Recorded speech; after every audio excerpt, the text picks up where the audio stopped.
Hai bang, selamat datang ke iMessage. Apa hal abang ni? Asyik tengok phone je, nak beli RC ke nak main phone? Jom kita pergi kacau sikit abang ni. Macam menarik je. Abang ni okey ke tak ni? Dia tengok phone je, nak beli RC ke ni? Okey bang, selamat datang bang. Mencari RC apa tu? Luar pusing. Sekejap remote control RC. Sama lah. Jadi lah. Abang ni tengok phone nak tengok review ke apa ni? Abang ni tengok phone je, tak apa. Kita bagi peluang dia untuk pusing-pusing dulu. One eternity later.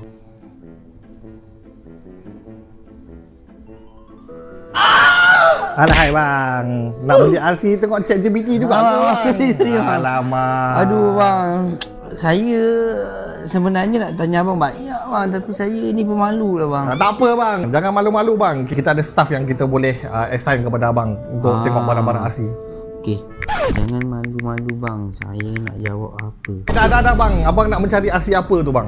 Saya mencari RC lah bang. Sekejap Hai ChatGPT, saya ada 1100. Hai bang, kita ada kat sini bang. Oh, abang nak cari RC bawah 1100 ya untuk anak buah abang dengan abang. Betul. Jom kita pergi tengok sekarang. Serius abang, dapat ke? Dapat. Jom kita pergi tengok. Saya terkejut ni bang. Gini iMessage lah. Boleh bang, jom.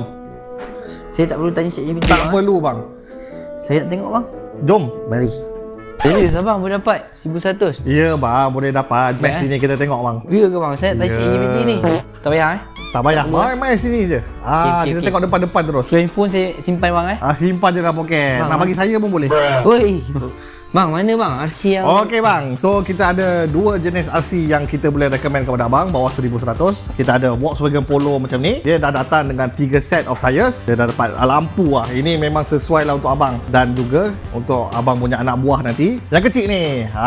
So dia tak laju sangat. Tapi dia bukan slow. Dia dah siap hobby grade. Datang dengan 2 body shell. Dengan 2 biji bateri.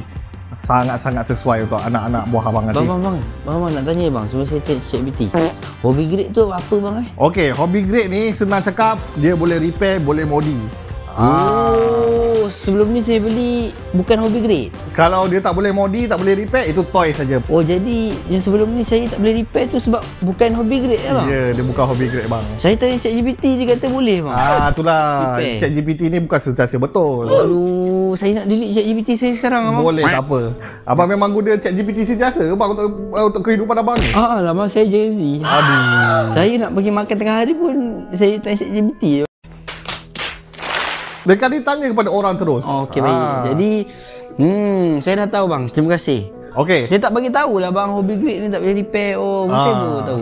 Kita tak ada payah cakap apa-apa, kita jom ke cashier terus. Sekejap bang, saya nak tanya ChatGPT nak bayar pakai apa. Bang, tak payahlah ChatGPT ni bang. Kita abang ambil je, kita terus ke cashier, tak ada masalah.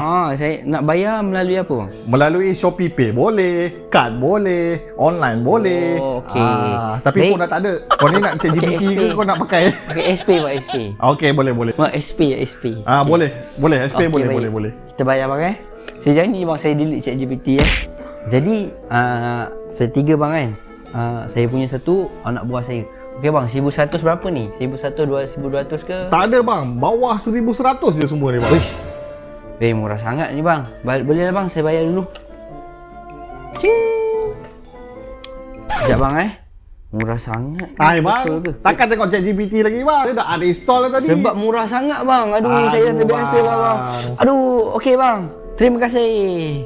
Assalamualaikum warahmatullahi wabarakatuh. Untuk geng-geng MSC semua. Jadi mana geng-geng ChatGPT? Apa kata? Korang kawal sikit penggunaan ChatGPT. Ada benda yang korang perlu tanya, boleh pakai. Ada yang perlu tanya, kita minta info direct daripada yang pakar. Bukanlah pakar, orang yang betul. Pakar pun betul juga. ChatGPT dah bagus sebab dia bagi korang info. Tapi macam kita tahu, semuanya tak 100% betul. ChatGPT betul, maksudnya ada input untuk korang. Untuk kita tanya dekat pakar, soalan yang lebih advance lah. Tak adalah kita kosong-kosong. ChatGPT saya cakap kan tak bagus, tapi kita kena kawal penggunaan dia macam mana. Jadi lebih banyak tanya kepada lebih pakar. Boleh seimbangkan dengan ChatGPT, biar dia jawapan dia cantik macam ni kan. Sebab betul lah, orang pun tak betul. Kadang ChatGPT pun tak betul, biar dia balance. ChatGPT betul, ada orang tak betul. Ada orang betul, ada ChatGPT betul. Kita balance kan penggunaan dia. Jadi macam ngam, saya dah dapat terus. Ini kali saya main. Okay, jom kat mesej.